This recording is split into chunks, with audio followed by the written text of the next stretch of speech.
ni bulu ma ko ba so jadi manda Tonya. ni manda na jadi anke Namu. so tan ko tan tan nyagalita na tan ni ne kama Namu. liberawi Tonya le. suro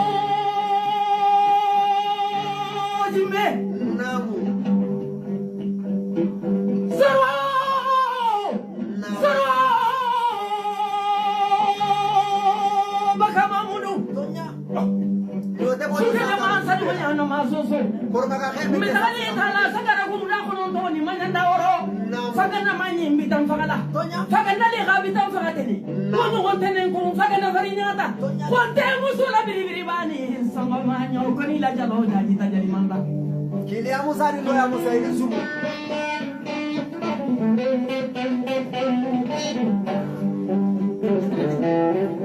Sibari ko bula Namu. jadi kundanye Tonya. dilolu fanye sango yeli Namu. dilolu fala be fura yeluma Ala halo. ne bata no ma bi de tamba Namu. kamu da bara sira na ma kuru sen ne fariyati Tonya le.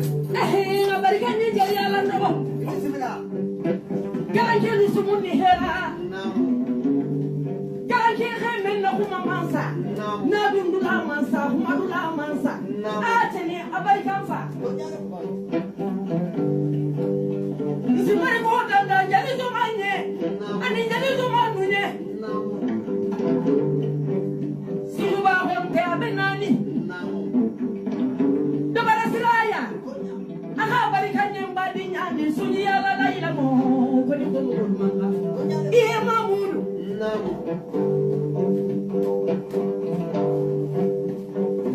kamulo benala kamulo befala bakamudu Namu. Mo ba kuna jo turbela.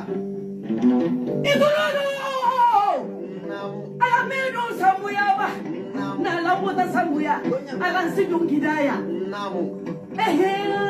kutani gome ina jalo fele ina yere u jalo fele manda Namu. Korma ka khe turbela.